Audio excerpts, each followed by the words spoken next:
Falls School Board to order, and please note attendance, please. And we'll jump right into, we have a consent agenda. Is there a motion for approval of the consent agenda? Move for approval. Second? Second. Moved and seconded, all in, Second. Todd. Todd.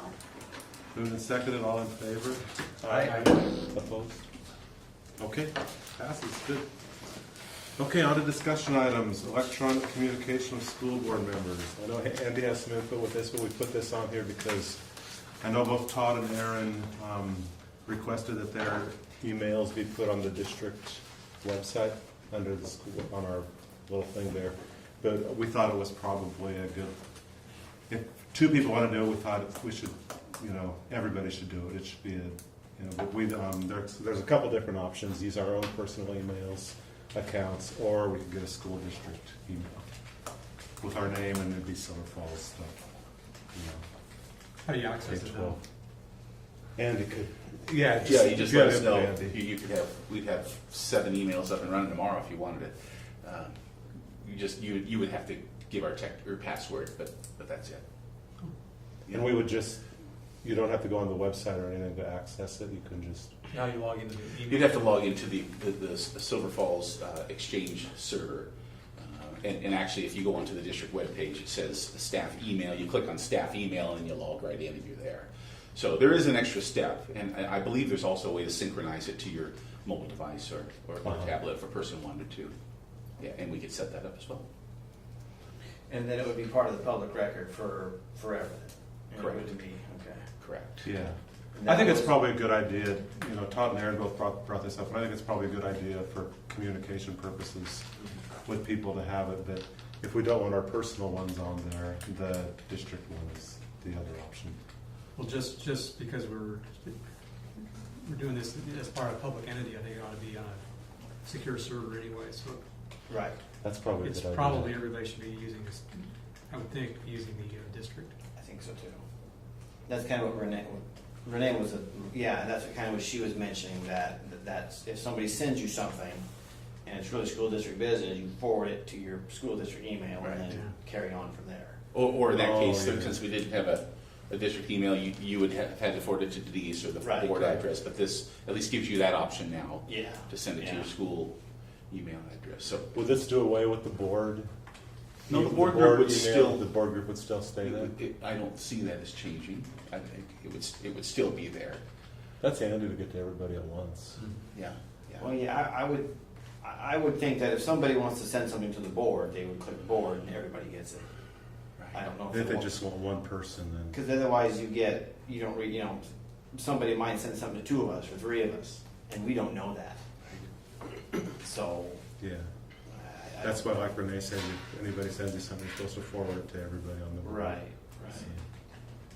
But it doesn't, it'd be fine with, I like Wally's input about using the district, Yes, I agree. since it's a public entity and the secure server is probably good. Are there limitations as far as who we can send this out to? So, the OSBA emails that we do get in abundance on a daily basis. I don't mean that facetiously, I'm sorry. Didn't sound like it. No, that's funny. Can we funnel it to that address as well, so we're not having to manage multiple email accounts? Yeah, and Brett can even set up your email folders so that all of your important information coming from OSBA can go to one folder, Okay. so that it doesn't have to clog the rest of your emails. That'd be terrific. That's a nice way to put that. I learned. So is that okay with everybody? Yeah. Have a Yeah, district? sure. So it'll be your last name, line, First name at silverfalls.k12.or.us. So we'll and I may have been a little quick to respond with one day, but we'll get Brett right on this, and I imagine he'll get a hold of you soon and be able to get this taken care of quickly. Okay. Does he need phone numbers or anything to get hold of us? or- We'll set that all up through Denise. She'll Okay. take care of that. Okay. He'll call you guys Okay, and get your passwords and accounts all set up. We'll be ready to go. Good. sounds good. Okay, good. Okay. Thank you. Next one, process for public input at regular business sessions. This is something that Renee brought up. In our packet, there was a draft of something to put on the back table at our regular sessions, that people could pick up and read. And then Renee talked about having cards that they filled out, but this is a sign-in sheet, which I like that idea better than cards personally. So, but I just wanted to get feedback from you guys on what you guys kind of prefer. And if you like the way we've been doing it, then fine. I like this draft of what Andy sent us to put on the back table at least. I agree, I like the letter, but I think we're okay with the way we're doing business right now, most of the time. Mm-hmm. I would agree too. I would defer to Tim because he's got to run it. I mean, if It's just something else to manage. I don't see anything wrong with it. And if Tim likes it, I mean, it's. The only thing, it looked like it was redundant because the people that didn't sign up, they can still talk afterwards. Yeah. So I was like, what's the point of having it then?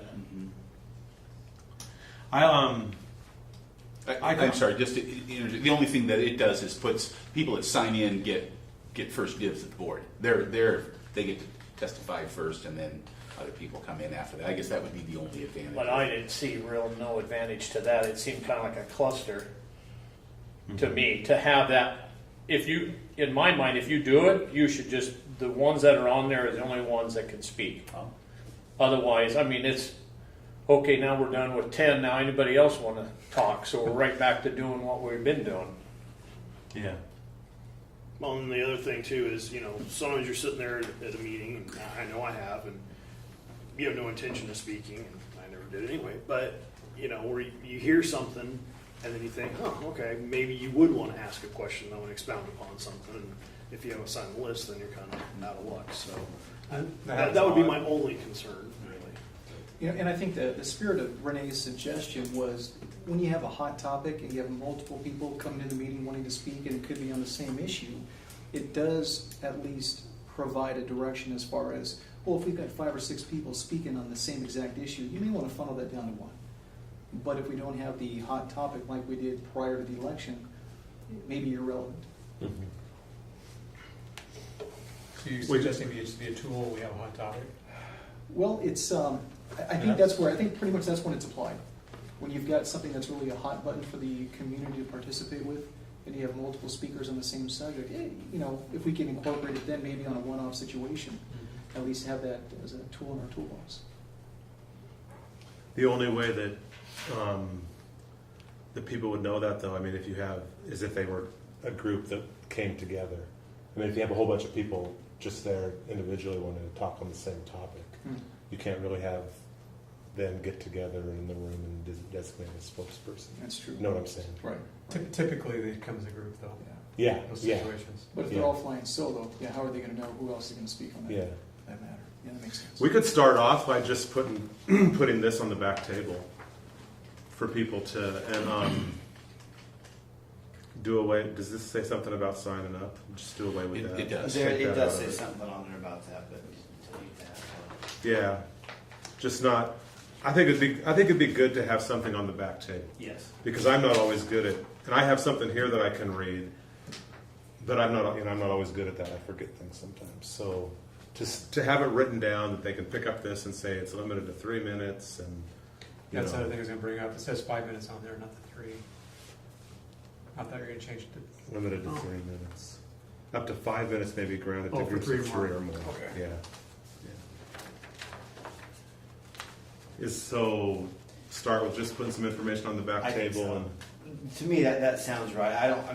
You can always make the process better, but I don't think the process was ever really broken, so I don't think it can really be Okay. fixed.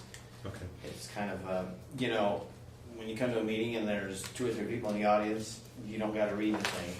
But when there's people standing, then you got to read the rules and try to kind of rein everybody in. I think it's worked. I mean, it's a public meeting. You're going to get rambunctious once in a while. Yeah. As long as you're not trying to pass a bond or close a school. Or change attendance. Yeah, exactly. That's the next big one. Yeah, we'll talk about that later. Yeah. Okay, so maybe Andy just edit this to take away the sign in part. So you don't want the sign-in sheet at all? Yeah. Of any sort? Yeah. Okay. For now, We'll We can have see the how it sign-in goes. sheet at the speaker's table. Yeah. And, If it ever becomes a problem. and at the back table, so people can take it with them and read their sheet in their seat. Because that's quite. You a mean bit copies of this, Wally? Yeah. Yeah, you can do that, sure. Yeah. Okay. I was gonna say, if it becomes an issue down the road, we can revisit it. Yes. Simple Oh, yeah. enough, you know. Okay. Okay, 2015-16 board goals development. Andy, Yeah. suggested goals in our packet.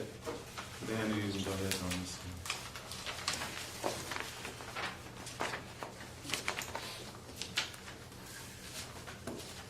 I took information that I believe I heard from you or from the group over the course of the last meeting or two, and put it in and captured it, I think, in 4 areas for your consideration only, and truly there for your consideration. The only additional guidance that I would provide you is I believe it's important to limit your specific direction of goals to 2, possibly even 1.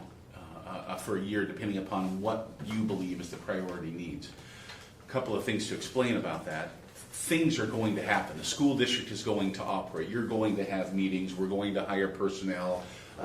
Things are going to happen in a natural sense anyway. So your goals or goal is really designed to be what's your priority for the year as compared to what's an ordinary operation, a board operation, I should say, for a year.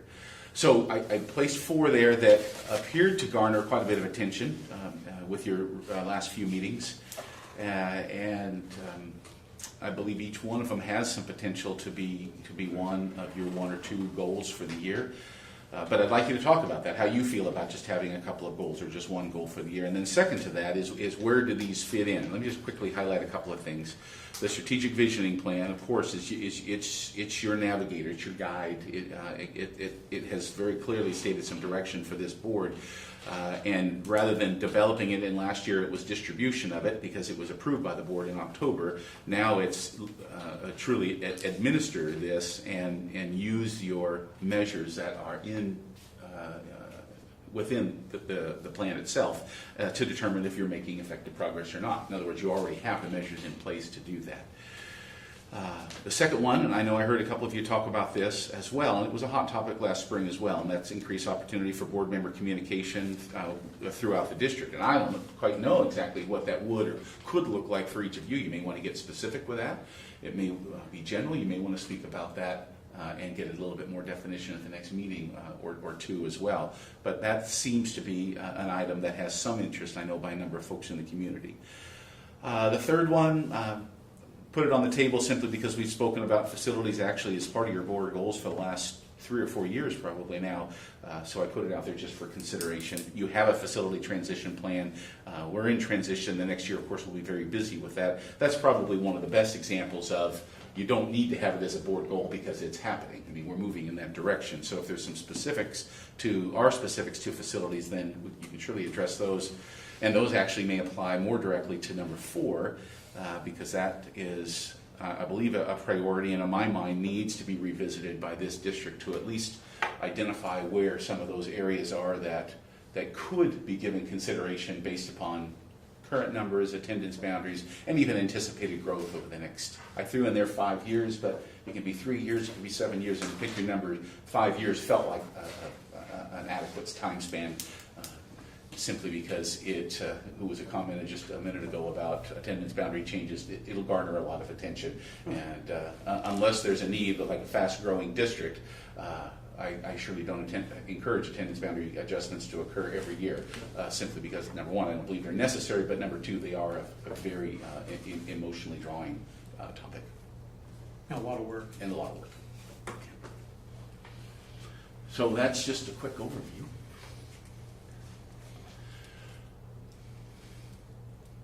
Comments? I like the first one. I think that's important that we keep that in front of us. And I think having it as a goal helps us to do that visioning plan. I think a lot of work went into that, and it is the basis for our decision making. And sometimes I forget that the reasons we're, you know, kind of the main focus of why we're making decisions. When things get a little heated, it's sometimes easy to do that, so. And the second one, I like that. I don't really know if it needs to be a goal or not. I know we've talked about that and talked about going to parent club meetings and things like that. I mean, that's something we could talk about over a couple more work sessions and possibly get some things in place. But it might be a good goal to have. I mean, it might be good as a goal. Keeps it in front of us and make sure it's going to happen that way. And number 3, that's going to happen anyway. Number 4, probably good. Probably good to start down that road. I don't relish the thought. But. The only thing about goal 3, it's a huge deal for this district. This is a big deal. Yeah. And I agree it's going to happen anyway, but Having it as a goal gets it out. it gets more visibility. And, Yeah. Yeah, I agree. When Andy was speaking, I was like, well, I'm probably going to be a lone wolf here, but I think that we need to get behind the driver's seat on this facility transition and keep it steered in the right direction and make it happen. Mm-hmm. Yeah. I don't even want to look at attendance right now. Boundaries? Yeah. Okay. Yeah, attendance boundaries. That was one of my first thoughts when I saw that too. I thought, maybe we should get the facility transition done first and then look at attendance boundaries. But I don't know Well, it kind of depends. what everybody else wants to do. Yeah, goal 1 and goal 3, they're happening, they're ongoing. We developed the visioning plan last year, and it's now just time to implement it, I suppose. And I guess that's kind of like goal 3. It's to be implemented. I guess we need to monitor both of those, especially goal 1 because it's new, and goal 3 because it's important. I guess goal 4, the key phrase here I read in goal 4 is anticipated enrollment changes. Do we have some anticipated enrollment changes coming our way? That would be one of the charges of the committee if we were to establish an attendance boundary committee task force to take a look at it. The word anticipated is maybe the wrong choice because let me give you an example. If you take a look at the historic enrollment of this district for the last about 18 to 20 years, it hasn't changed. Literally, it's been flat, and I anticipate the same this year. It could be up a little bit. But if you go back the last 20 years, we have completed 2 demographic studies in this district, and each of them, the first one especially, anticipated some pretty significant growth. Yeah, well, you were on that group. You remember that this district should have been 4,500 kids by now, maybe closer to 5,000. Well, it never happened, and I'm not convinced that it will, even over the course of the next few years, unless something happens in this district that would cause a lot of people with kids to move in. People are moving in, but they're just not bringing kids.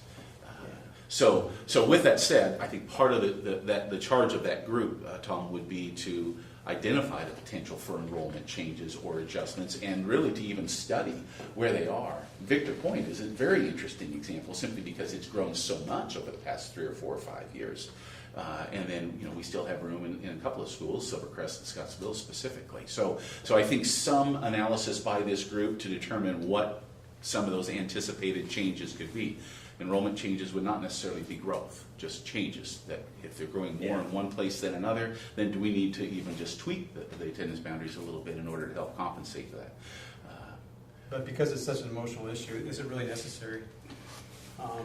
I'm concerned about Victor I Point. know you're concerned about Victor Point, but can that just be mitigated by stopping transfers?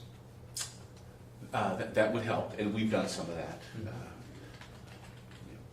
But they had a huge move in, and I think it was 2 summers ago, which we hadn't anticipated. Yeah. Moved up there. Well, We're seeing a lot of families move back in, that taking over the family place. Right. Yeah. Well, we have other things like, if this apartment complex goes in, that could potentially be, 50 or 100 kids. Obviously, it won't be all new kids, but it could be a bunch of new kids. potentially. So, things like that, I guess, could pop up. I don't see it as a hot button. I don't see it as something that has to be dealt with now. But I mean, we always want to know if we see enrollment potentially on the horizon. Like apartments. We still have a property being developed and more housing. I just see housing in my area going in, not Scotts Mills, but also out just out in the countryside. I see some new houses going in on property. I think we're going to have. I don't see us having any gangbuster growth anytime soon, but.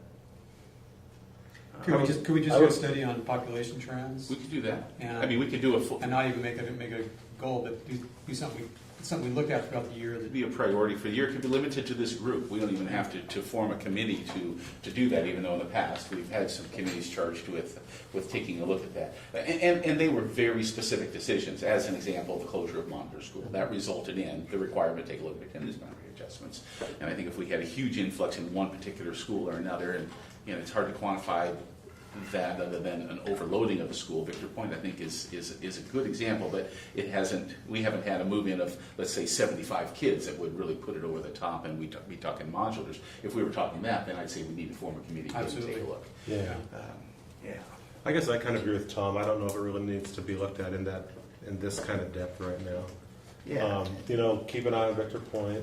We've talked about trying to get more kids out of Scotts Mills, but I'd kind of be curious to see what the new principal out there, if that's going to, bring some more kids out there. And some things like, some issues like things like that just keep an eye on the hot issues maybe, and I don't know. Other thoughts?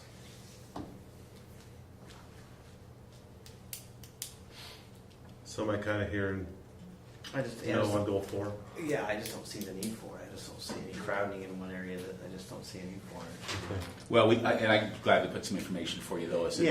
From an enrollment standpoint across the district, you'll get your first information in your After October meeting. We always give you the October 1st enrollment. Actually, you'll get some in September with first day enrollment numbers and really get a better sense. So, yeah, we can leave that for now and just see where the trends are and what's beginning to happen. And you bring up a very good point, though, too, Wally. And again, I don't want to spend a ton of time on that option, but there is a buffer in this school district, and that is our use of transfers, because we can control some of the influence that we have, especially the overloading influence with the approval of transfers. And we've already begun to implement that at Victor Point probably 2 years ago. We've denied a number of transfers out there. we should be. Yeah. Yeah. And they go to other schools generally. Yeah. They don't go back to Salem College, they find another school in the district. Yeah. So back to Victor Point. If from this point, say this point forward, all transfers were denied, would Victor Point stay full? Would it be full, or is there room for? Is it full because of transfers, and is that going to be on? Would it stay full with just its local population? No. Okay, so there is room. So it really isn't full. It's just Correct. full Not because with of the local. transfers. Okay, Correct. got it. Yeah, there we go. Yeah, and then of course you have the dynamics then of principals who know, and staff members who are willing to have a little extra larger classes to be able to generate some budgeted revenue for things. I mean, they know how to be able to sort of get the best. Get the best revenue influence based upon what they're willing to accept the year prior, so to speak. Yeah. Right? But at this point, there's a way to manage that without affecting our boundaries. At this point, but I'm going to say all bets are off until I see the whites of their eyes after September 8th and who shows up and who doesn't. And they ebb and flow too. As an example, last year Butte Creek was at 328, almost 330. I think they're about 315 right now in anticipated enrollment for next year. So even our larger K-8 schools do this from year to year. Yeah. So, Do you ever see any trends like district-wide? Do you see, the enrollment start because will you see the bubble grow at like high kindergartner numbers? Can you, because the families are starting families. Do you see it grow there? Do we ever? we take a look at that, but the reality is, I take that back. We do have some large bubbles coming through. I mean, you get a big class of 18 or 20 kinders up at Victor Point, that's going to follow that all the way through. And if you get any move-ins when those kids are in 3rd, 4th, or 5th grade, next thing you know, you have 25 or 30 kids in that class. So yeah, it definitely follows through. To use that as a predictor, it's limited by what that principal sees and what they're able to regulate. But at the same time, our smallest K-8s, they probably see the most variation in that, because when 2 or 3 kids leave, that's in some cases 20 or 30% of a class size. I guess I was asking the question more district wide. If we were increasing enrollment overall, would we see that in the kindergartners, 1st grade, 2nd grades, as people move in, start families? Does that make sense? Or do people come and go so quick that we really don't see those increases? As people come in, move in, and they put down roots, they have families, and you'll see birth rates increase, maybe because the economy's better. And then after 4 or 5 years after a better economy, you might see more kindergartners, 1st grade, or 2nd. It's hard to judge that though, because if you look at the numbers Andy's talking about, you'll see it going like this. Yeah.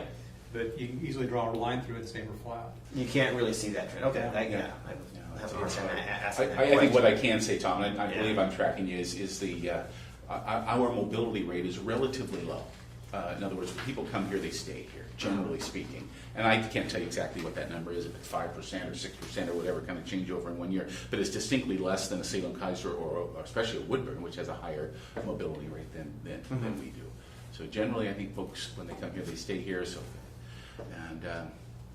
It'll be interesting for you to take a look at the September figures, and if you recall, I literally give you almost 20 years back for you to kind of take a look at that. You might just have some fun playing with those numbers and see if there are some of those district-wide trends.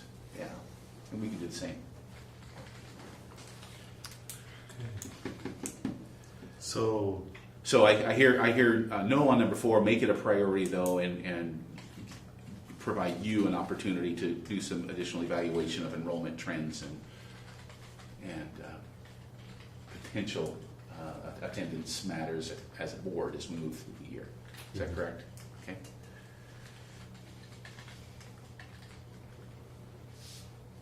other thoughts on the other goals? 1, 2, 3 goals, or I think 3's fine. with these 3, I think they're probably. I think that's enough on our plate. Well, I think so too. Okay, good. Other questions on this, Andy? I can take, I made a few notes from some of you as well, and many times when I draft these and I look at them again, I come up with some different verbiage or something, so I may modify these a little bit for your consideration. You won't take action on them until September anyway. You'll have another chance to discuss them. Okay, great. Okay, district school resource officer. This is something new tonight. So. Andy, Let me see. The proposal itself, which is the 2nd and 3rd page, it was from Jeff Fossholm, the chief of Silverton Police, and he shared this with you in January in email.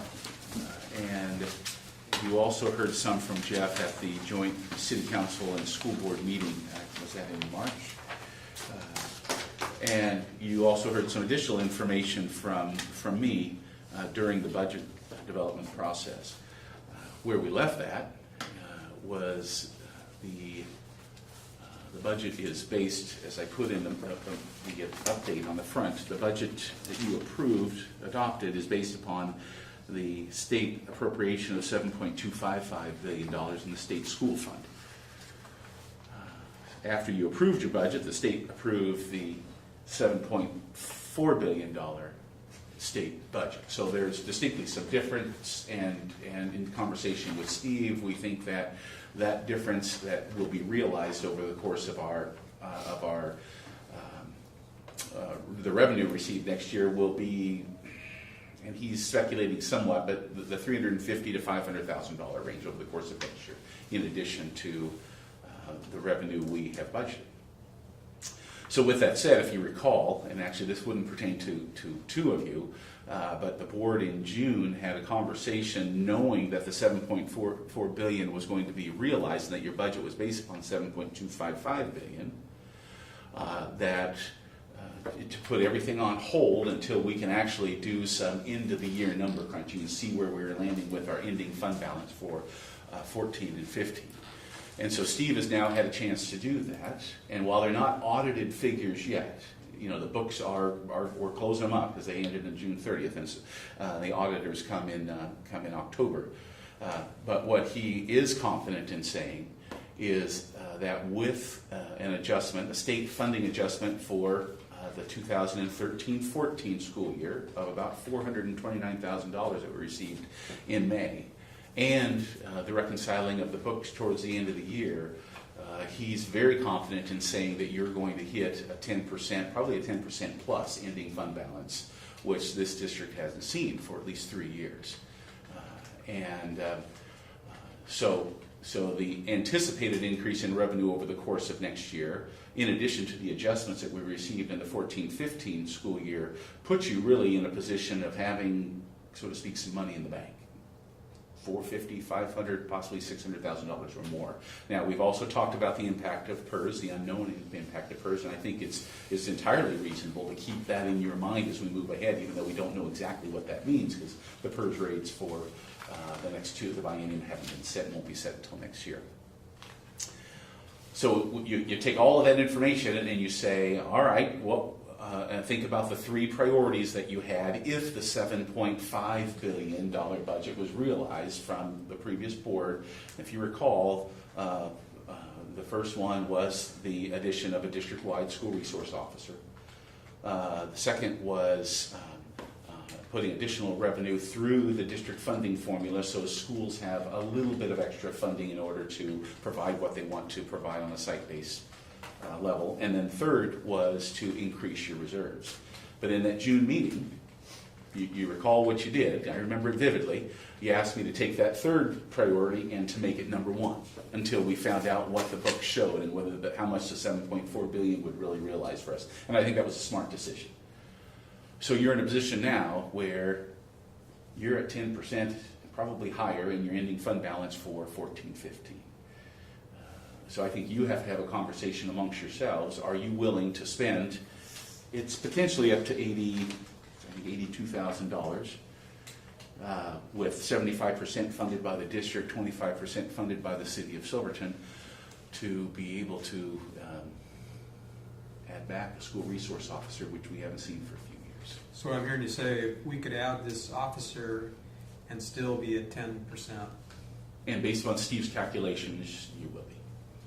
With the resource officer. Correct. You're really sitting in a pretty good position, and you're building your reserves. I put the last 4-year reserves on there back to 2012 when you were at about 11%, and it's dropped by design. This board chose to make those decisions, and I think that was very intelligent, actually. But you've also made it clear you'd like to build those reserves back up again. And is 10, 11, 12% reasonable to consider, especially at a time when you still have some facility needs in this district, and we have some unknowns about PERS? I think absolutely. And I'd like to think next year, this time, or when you build your budget, you're having the same conversation. Let's add 0.5% to that, make it 10.5 or 11% if you can get back there, because that's going to help offset your needs. Mm-hmm. But those, again, are all a matter of priority of the board at the time.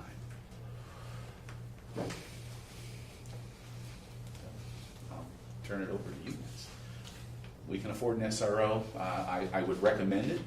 But I will follow whatever lead this board wants to do. And no action needed tonight. You have information. We'll bring this up again in September, and you can take action at that time.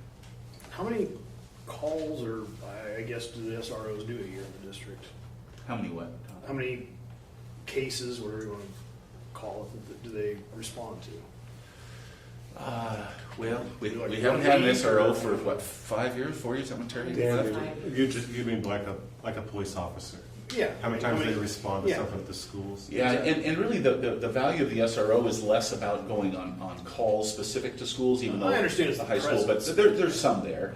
I'm really not certain. And when we had an SRO last time, it was exclusive to the town schools only. None of the rural schools utilize the SRO, and they get some criminal cases there every once in a while in the rural schools.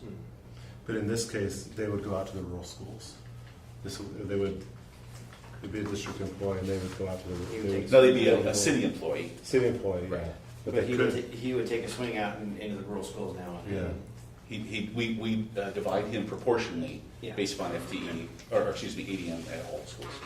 And I know when we talked about this before, and Ron and Todd and Aaron were on the board, when we talked to Jeff Fossholm about it, he said that they've noticed quite a bit of difference from when we had an SRO to when we don't, to even the stuff that they're having to deal with, not only during the school day, but out of the school day, I think.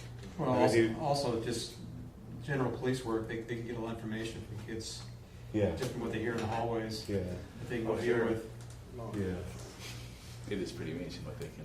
Yeah, I mean, Sure. Jeff was pretty clear that they've noticed a big difference in the amount of activity. And Dandy, do you want to expand on this at all, or Sure, I mean, since after being at Mark Twain, that's what. Yeah, well, when I worked at the high school, both as an assistant principal and discipline curriculum, we would have the SRO dealing with issues every day. You could call the police every day for what's going on at the high school, just because of the population. You have 1,200 kids there. At Mark Twain, Officer Boatner was there on a daily basis to hang out with kids when he was on day shift. But probably 2 or 3 times a week I would bring him in on situations, not necessarily for any kind of juvenile delinquent behavior, but maybe some crisis going on in the home, or some bullying, or those kinds of things that are more prevalent at the junior high level. The other piece is with the school resource officers. Some of the conversations we've been having is now we have somebody district-wide who can make home visits with the school district employee and talk to parents about attendance. So when you have kids that are beginning to miss 10, 12, 15, 20 days of school, do a home visit. They can check out the home. If there are other services that need to be provided at the time, and the officer usually has a greater network to be able to make those phone calls. I think it's, from a building perspective as a principal, it's money well spent. You get a payoff 10 times what you're spending. There's also a security issue here as well. This provides some very much needed security. Yeah, I've always wanted an SRO back. This looks really, really good to me. I'd be totally in favor of it. If we can be about 10% with the resource officer, I totally agree. We currently have security guards hired right now, right? For the high school. High school. Do we need to hire less security guards because we have an SRO walking the halls? We'd have the same amount. Yeah, I don't think so, because they actually do, they actually have different tasks that they can do. In fact, the SRO is limited in what he or she can do as compared to what a school district employee can do. As an example, checking lockers. Police officer can't, but school security folks can. Okay. Unless police officer has probable cause. It's all done that. And they need somebody there all the time. Oh, too. yeah. What I really like about this is that in this case, he's able to go to the outlines, to the rural schools too. Oh, yeah. I just that having that presence popping in once in a while, I think is a really good thing. So is this an officer that the kids would then see out on the streets in the summer? Yes. You have to be a full-time, full-year officer. We have it for 9 months, her, and be on patrol for 3 months. So you mentioned that they're a city employee, and then during the 9 months they're 100% dedicated to the schools, and there's no chance of having to outsource to the city of Silverton Police Department. Correct, and that's even part of we would come up with an actual contract or memorandum of understanding that would say just that they are ours. Where you bring up a good point, because the last SRO we had was also a city employee, but paid fully by the city. So when there was activity within the city, he was pulled away. And so we sometimes lose him for a few days at a time if there were things of serious nature going on. But in this case, we won't. The person is ours. City is providing 25%. We're providing 75%. So essentially 75% of the year. This person is ours. Yeah, Ron, Chief Fossholm addressed that. You haven't had a chance to read it, but I remember him talking about that when he was here. But it would be totally the district, basically a district employee for the school year. Right. So, through the city. So he'd be able to visit the outlying schools, but he can't make any arrests or do anything that way then? Because it'd be outside his jurisdiction. The only exception would be Clackamas County. There's an agreement within Marion County where this person would have, again, some kind of intergovernmental agreement that is signed between Silverton Police Department and let's say Marion County, that this person could do some practices, let's say related to criminal investigations and citations and things. Clackamas County, I believe they don't have that relationship, so the person would still go to Butte Creek School and would still do all the same stuff, but if there were citations to be issued or criminal behavior, would have to call in Clackamas County.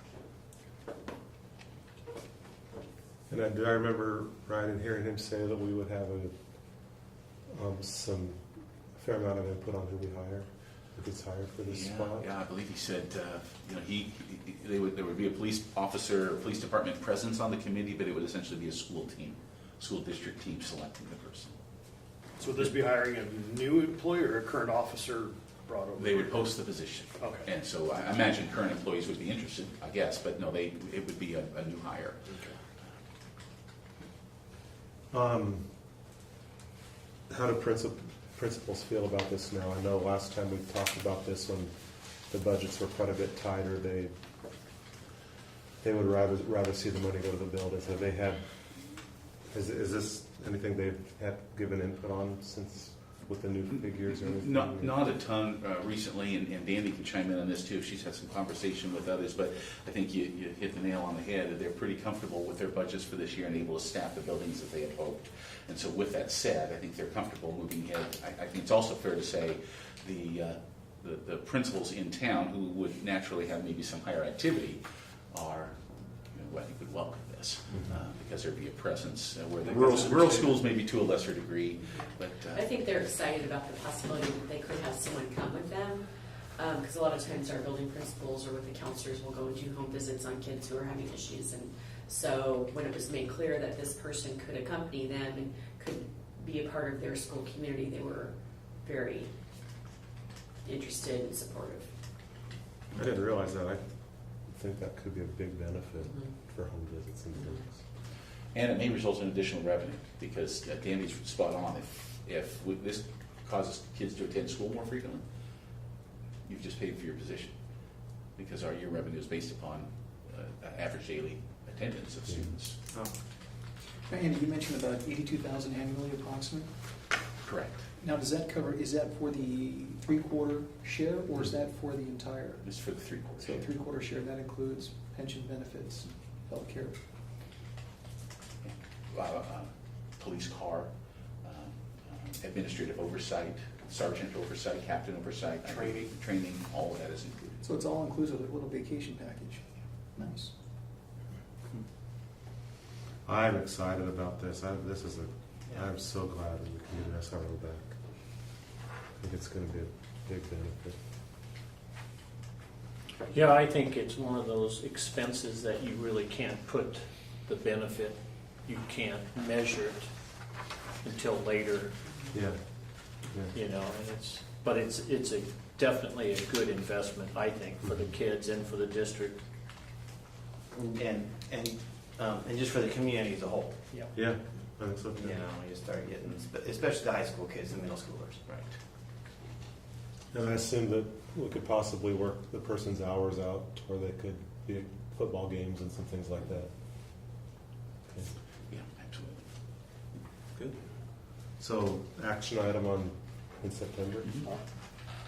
I like the idea. I mean, I went to North Salem, so we had an SRO way back when, before it was common in a lot more other schools. And, you know, I remember that pretty fondly. I thought it was definitely a good benefit then and would be now. But I do remember when this was brought up in, was it April or so, when they brought this up before? March, April? Somewhere back then. I remember a lot of people talking about that they were more worried about money going towards facilities and that sort of stuff with the deferred maintenance. So I know that's, you know, going to be in a lot of people's minds. So I think it's the next thing we need to attack.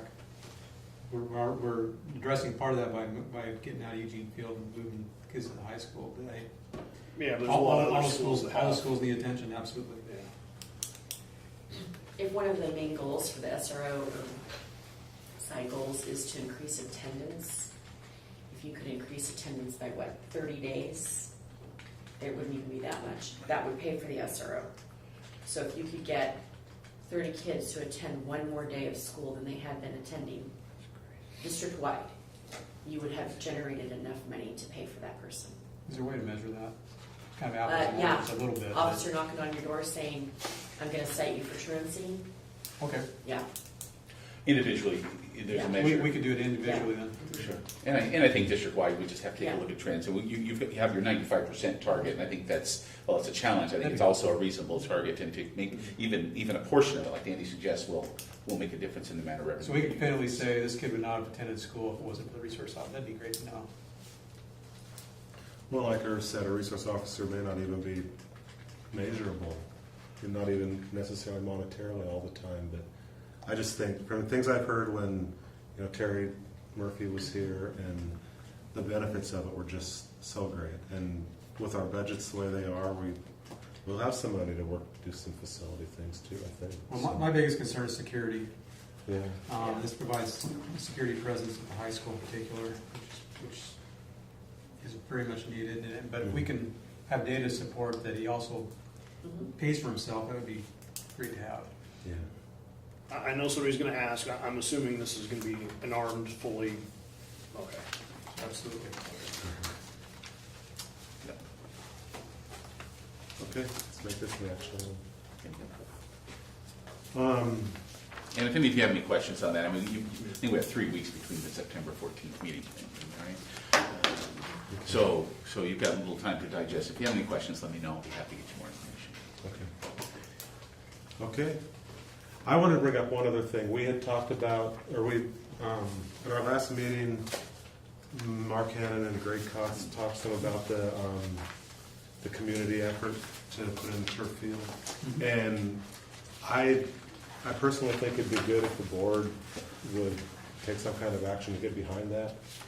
And I just remembered that on the way in tonight, that we mentioned talking about that a little bit at this meeting, and then possibly taking some action at our September meeting in a regular session. So I think it's a great idea. If this is something the community wants to get behind and raise money and give to the school district, I say go for it. But I just wanted to get input back, and then we all know that would be coming up as a possible vote type. And does it need a formal vote? I think would be a good thing to do. I think it would be well received by the community, and definitely well received by the community group that is putting quite a bit of time and effort into it, to know the board supports this pursuit. We're not really approving anything. So You're not No, approving we're not anything. approving anything. Can you craft just a simple motion? Sure, Just sure, to support whatever they think they need to. Right. I mean, and frankly, bottom line is, Wally, I mean, it's your property, right? And so sometimes we receive gifts from the community that, well, we don't have to receive them, especially if they don't serve a purpose. I used to get donations at Mark Twain every once in a while. Somebody asked me if I want an old lawnmower for the yard upkeep, and I said, well, no, thank you very much. That's very nice of you. Now, this one, of course, is a generous gift, a very generous gift, and I think it's the right thing to do. But ultimately, it's your land, and it's up to the board to, I think, give the green light to this, which really you have. You gave the green light to a turf field in the 2013 bond. This group came to you. You also gave some acknowledgement. While it wasn't formal action, it was, yes, we support this, we like this, and that was about 2 years ago. So now I think if you were really to take some formal action, it would make it clean. And there'd be no question in the minds of the community that you support this. Or not. So it would be used for football. What else would be under the lights? Would they be playing soccer under the lights then too? Yeah. I seem to recall watching a bunch of muddy soccer players come into a basketball game once. So Yeah, they play soccer. and so they would be playing. So this field is now just used 6 times a year for football. Now it's used for the football games and nighttime soccer games. Well, 12 times. Or 12 or much more. Yeah, hopefully more. But so there's out. Anyway, I'm just trying to see how many times this field would be getting used a year. Well, Plus and youth track. programs Oh, yeah. and Track. Oh, yeah. The track would all be consolidated within that field instead of being farmed out where you don't even know what these events are Okay. because not they don't even- have room for that. Yeah. Okay. Not even just for games, just for practices. Oh, gosh, yeah. I mean, later season when the football team goes into the playoffs, We had trouble finding a place to practice because it Yeah. gets so wet, so. Yeah, for sure. You paint lacrosse lines on the field, lacrosse teams start showing up. I mean, you Yeah. build it, they will come. Yeah, And my brother-in-law and sister-in-law live in Albany, very close to South Albany High School, and I saw him over the weekend. And he asked me. He said, "Do all those groups pay for using that turf field?" He says, "Ever since South Albany put that turf field in," he says, "it has been used just about every night of the week." I think he was exaggerating a little bit, but he sees it. The lights are always on. There's something going on, whether it's soccer kids, community groups, lacrosse teams, marching band, whatever. That there's something going on that field all the time at South Albany now, and I think you'd experience the same thing here, frankly. And lights are part of this project, correct? No, Yeah. No. Oh. Eventually. no, it's phase 2 of this project. The lights are pretty pathetic right now. No, lights are a pretty expensive investment. Now, if I remember right, they were talking about, they said there was a possibility of renting this out once it was done, generating revenue that. Absolutely. Who would they rent it to? You know, is that Uh, gonna be like, community groups. I mean, we currently rent, as an example, the high school. but it would be like Pop Warner, that type of Yeah, thing? we charge them for the lights and I believe we charge them for the green space. We charge them for the light use and custodians and concession stand, things like that. Because when this was brought up, somebody sent me this real long email, and they're like, well, why don't you just put grass in it and get better drainage and, all this sort of stuff? That'd be a whole lot cheaper, and you wouldn't have to redo it every 10 years. And with that, I was like, I don't know about all that, but. Redo it a lot more often if it's grass. Yeah, we did Yeah. Every we year. did that study. So. Yeah. Yeah. Yeah, and really, I think you have to look, in my mind anyway, you look at it not only investment in your kids and your school, but there is somewhat of an investment in the community because it allows the kids more access to something that allows more healthy opportunities for the kids to participate in things which currently they don't. If there's an activity that needs to occur on a 35 or 40 degree day in January, it can now happen on this field it could happen on this field where now it can't. Well, and the big School thing otherwise. is being a steward of our water. That will be, every year it goes on, it's gonna be more and more important. That's a fact. We put a lot of water on that. Yep, Yeah. so, I think Yeah, that's a good idea. yeah. The increase, I can't remember there's a when you go to turf, you save a lot of money because you don't got to mow it, water it, fertilize it, all that stuff. But there is that replacement cost. I thought they said every 10, 12 years. That is pretty high. It is. And the replacement cost is higher than those cost savings, but but the increased usability of that facility, to me, just completely outweighs it. Yeah. We'll have to replace that field every 12 years, or 15, 10, whatever. But instead of using it 6 or 8 times a year for football and that's it, you can now use it for track and Pop Warner and practices and night soccer games, and the list goes on. So to me, it's Well, and if we have that increased use, is that going to be more increased wear and tear? So is it going to need to be replaced every 8 or 10 years instead of 10 or 12? Or Well, I'm no expert on that, but Well, I think as long as you maintain the field, and you do have to fluff the field, and you do have to be certain that the pellets are of sufficient density on the field, and that's the maintenance that Greg and Mark mentioned. I think as long as those two things are taken care of, then it's going to be fine. It also is regulated somewhat by OSAA. As long as we're holding high school events on there, there is an impact, like a compression test that you have to do on that field once or more a year to demonstrate that it has enough give so kids aren't going to get hurt. And there's a standard for that now. If you have a turf field, you have to turn in your results to OSAA, and they have to approve it. I'm sure. where's Aaron when you need him? He probably knows Yeah, more about yeah, that. that's right. I'm sure every district that's put one in has seen increased use on it, I and think you're right. the replacement life still seems to be 10 or 12 years. What they well, and we can't put the cost of what water's gonna be in 10 years. I think it'll blow you away what water's gonna cost you in 10 years. So, the cost of replacing it, I think it's gonna be minimal compared to the water. Mhm. It's gonna be a huge deal. Yeah. Okay. So Andy, maybe if you could craft some kind of a motion or I will, something for for sure. us to Yeah. consider on September. Absolutely. Okay, does anybody have anything else? I spoke with Aaron briefly in at the store. We was both buying fishing license for our wives, and I was talking to Aaron about Skyping because he said he was going to have to Skype. And I was hoping that at some point we can get the Skyping. And Aaron had some suggestions as far as mounting a camera on the computer. So I said it's great that I can see the board, but I can't see who's speaking. And that, it's amazing. It really is nice to see who is speaking. You can hear them, but it's like, who is that? So I think we can do a better job at Skype. yeah, I'd like to. Yeah, I agree. Yeah, somehow we should be able to step that up somehow to make that more user friendly. That's a good idea. I'll bug Gary Marshall and see. You know, it's kind of out of my world, right?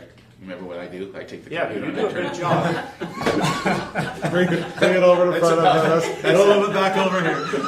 It's exhausting. You could just walk around with that thing, and when this person's talking, I'm stand like, in front of them. really? This is so yesterday. That's a good idea. Herb. I'm sitting in an elementary parking lot at 10 o'clock at night, Yeah, hoping hoping to be able to see. Yeah, No. So anyway, it's a good it's just- idea. I just think in the future, there's probably going to be more and more board members that are always be able to make the meeting, and they would participate if they had, some way to. Yeah. Okay. Good input. We're supposed to be able to participate in the meeting if we Skype in. And Yeah. it's kind of, you're having a hard time doing it. Yeah. Absolutely. Good. So. Okay. I had something. I wanted to invite everybody to Friday morning. We have our new teachers, our welcome to the district event. So it'll be at Silverton High School Library. Starting at 8 o'clock is when Mr. Blanda opens with his opening remarks. But prior to then, we'll have breakfast, so you could come in and get some continental breakfast and mingle. And then most board members just kind of do a handshake and then leave. So you don't have to stay for the full 5 hours unless you'd like to. And then on Monday, we have all staff back. We're closing the district office. I'm putting classified people on a time card who don't normally get paid on that day so that we can have a big kickoff with everybody Monday morning. That starts at 8:15, but again, we'll start with breakfast at 7:30, so there'll be time to socialize and greet people. And that event goes until 11:45, where we end the morning activity with a lunch. So if you have time to stop by, that would be great. We'll be in the main gym on Monday in the high school. Do we have to have the book read? You don't have to have the book read. I remember Kristen Barnes saying something about that. Having the book read and come into the thing on Monday. You don't have to have the book read. I started the book yet. I Okay. feel so guilty neither of us. Okay. Thank you, Dandy. You're welcome. Anything else? One more announcement. It's great news. I was able to send an email last week, but we received word last week that we qualified for year 2 of the collaboration grants, Good. $340,000 for the Good. school district Awesome. for all the work that Linda Myers and many others have been doing with the committee. So it really is very big news. Continue a lot of that stuff. Professional Already development, started. teacher evaluation, creative conversation, lots of great things going on in this district. So Good. big news. Good. Very good. Okay. With nothing else, we're adjourned. Thank you. Thank you, everyone.